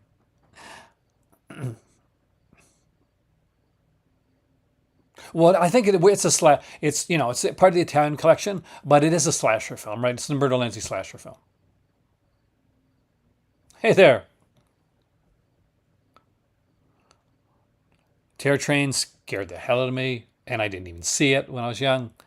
I've told the story way too many times, and I can tell it here again. Christmas Evil is the most Christmassy uh, slasher film I've ever seen. And yes, that is Fiona Apple's dad. Yeah, they're Tyler. I do have Hard Bodies one too, actually. Do I have the VHS slipcover edition? No, I don't. I think I got the Blu-ray edition. Schizoid again. I just really love the film. No, the Blu-ray. It's like it's hurt on Blu-ray because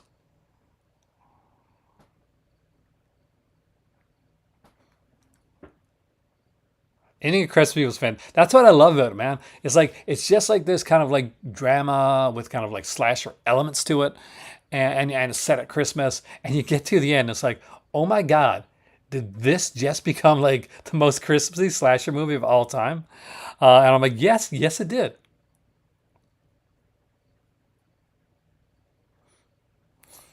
10 to Midnight, one of my favorite Bronson films, and just a fantastic movie with a really good killer.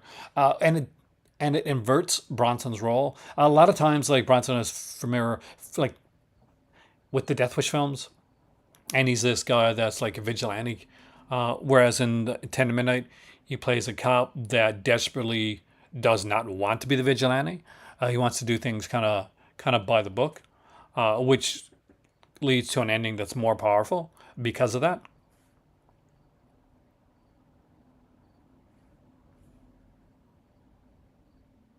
Two titles, nice. What are 4 and 7? I can't remember. I'll check that in a second. Actually, Moon and Scorpio is a beautiful cover, but I don't remember liking the film very much. To be honest with you, but it's been a long time since I've seen it. But I don't remember it being that memorable. Um, yeah, pretty much. New Year's Evil, I really enjoyed this. What I really enjoy about New Year's Evil is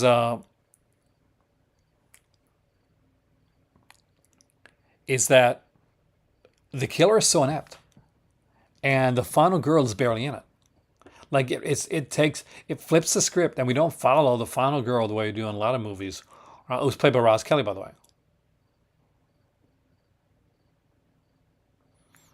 But the killer has the dumbest plan ever. Like he wants to kill people, one person for every like time zone for on New Year's. I'm not joking. And he messes it up really bad. Like he's got his victim in the car, and she's trying to get away, and like the police come along, and he has to run away. Grandmother's House. I really enjoyed this one. I think this is underrated. Dark Room's a lot of fun. Blind Date's fantastic. I love Blind Date. But now I want to see which ones that George is missing. Yeah, like say I could tell. Well, I could not sing. So you're missing number four, which is Blast Fighter. I actually used to have Blast Fighter, but I gave them to my dad. It's a really good one, actually. Great cast in that one. And actually, two that I gave to my dad. Blast Fighter, and I gave that to my dad because of the fact that he has a deer, like a baby deer, and the deer gets killed by these bad guys. And I knew my better half. She watches some of these movies, especially the Italian one. She watched a lot of those with me. That if we accidentally watched Blast Fighter and that sequence came up, it would like freak her the hell out. So I got rid of it. And great film, though. Great film. And Anthropophagus, I like it. George Eastman is good. I mean, Absurd is better, but Anthropophagus is it's a famous video nasty. I've never been super big on Anthropophagus. A lot of people love it though. Yeah, convoluted the killer's plan is.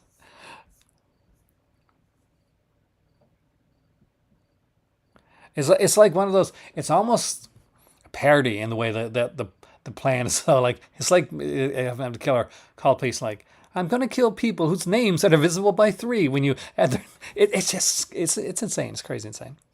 But there's some great stuff here. Let's look at the Italian collection.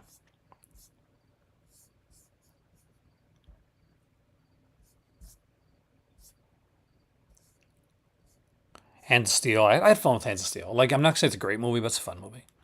2019 fall after the fall in New York. Same with that one. I enjoyed that. Zombie Creeping Flesh. Okay, not great. Okay. Django Kill. I like Django, so I'm kind of biased that way. Watch Me When I Kill. This way better than you think it's going to be. Not at all what you think it's going to be like. So, and Antonio Bito did this movie, and he did another one called Bloodstained Shadow. And I know George, you got that one. So Bito does different like Jello films. His Jello films, they're not super sleazy. They'll throw in the nudity here and there, but it's definitely more plot driven, and it'll be done very very different. Um,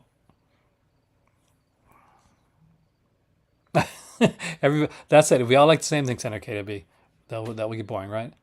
Maddie, I'm on you. Hospital horror, right on.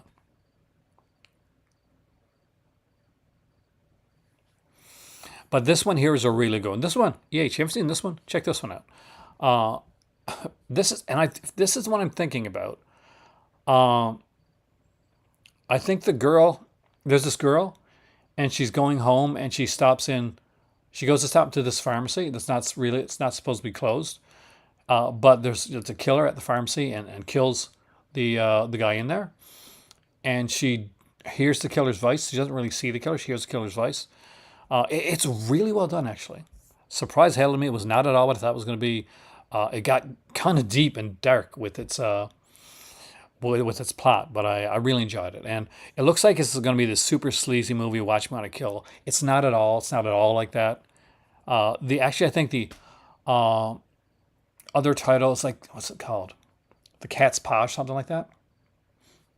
Fritville Coldplay 2 is amazing. It's one of my favorite slasher sequels. And High Hurricane, Fox with a Velvet Tail, again, is another kind of lighter Giallo film. Mercenary, fun stuff. Amazonia, that's all right. Two Evil Eyes I like, but it's not Argento's best. Eyeball, I like Eyeball. I think it's a really good like Giallo film. I still don't own this one. I gotta get this one one of these days. Nightmare Beach I do own from Kino, and fantastic film. Zombie Flesh Eaters 3, I got this one as well. Rats, bro, this is a lot of fun. Oh, yeah. Don't worry about detectives on this one. There's a guy in it, that looks like, oh God, he looks so much like Charles Bronson, actually. It's not the guy you think, but he does. He looks so much like Charles Bronson. Visiting Hours, Michael Ironside. Me too. I love that film. Black Veil for Lisa's here. Don't remember that one that well. I think I liked it. Iron Master, cheesy fun. Green Inferno, not for me, but a lot of people like cannibal films like that. Pagnini Horror, I dug. Yeah, let me know what you think of it, by the way. Hopefully you're not cursing me for watching it, but I did. I was surprised by it. Karate Warrior, it's cheesy fun. Beatrice Sensi is, of course, uh, this is the film that that he's most proud of. Like Fulci considers this his best. George Eastman, anything with George Eastman is good, man. I love George Eastman. Well, maybe not anything, but 11 Days, 11 Nights, Paranoia, of course, classic one there, Carol Baker, Brothers Till We Die. I love these. I love I'm not even going to try and pronounce this one, guys. Seven Bloodstained Orchids I really enjoyed. Macabre, not a great film, but the ending is batshit insane. Devil's Honey I really liked. I think it's, sadly, it's underrated. Underrated Fulci release. Because people always expect Fulci to be doing horror and slasher, and that's not what he was doing here. Beyond Darkness, so much fun. La Casa 5. Witchcraft, La Casa 4, again, creeped the hell out of me when I saw it as a kid. When I was a kid, was I in college or just before college? Yeah, they had this ghost with this I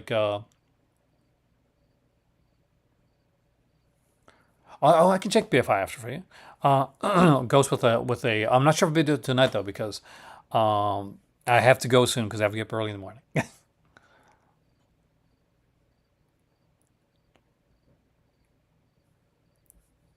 Watch Me When I Kill had another title too. Had a couple titles actually. Killer Crocodile and Killer Crocodile 2 are really good. So Sweet So Perverse is excellent. Doll of Satan, I like this one. I got this one under Twilight Time. Remember the original Twilight Time company? Zombie 5 Killing Birds. It's fun. It's not a good movie, but it's fun. Tough Ones is here. Hatchet for the Honeymoon. I think it's kind of underrated. Violent Professionals is great. None the Devil. I have this one. I got to watch it, but it's in Morocco.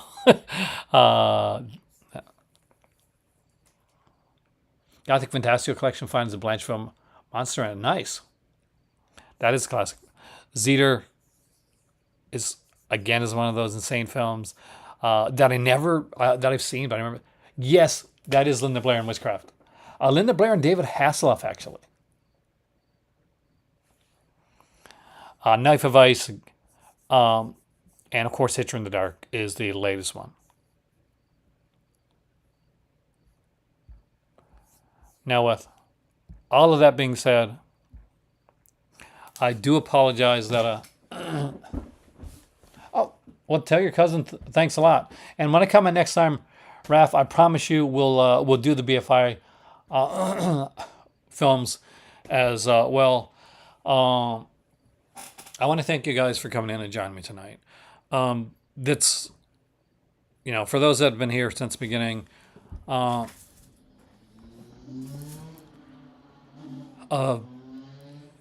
This one was dedicated to my unfortunately my now late cat, Miss Hubert, who passed away today.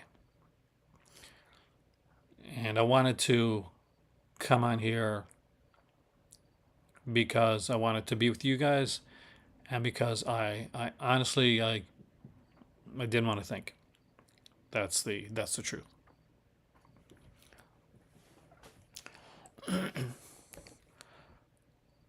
So thank you. Thank you for joining me, for coming in with me, and for putting up with my rambling and my stuff. I really, truly appreciate it. And thanks a lot. Have a wonderful evening. If you are lucky enough to have an animal that, that's chosen you, hug them. My name is Aaron. Thank you for watching me in the Call of Cinema, and I will see you soon here, and have a wonderful evening.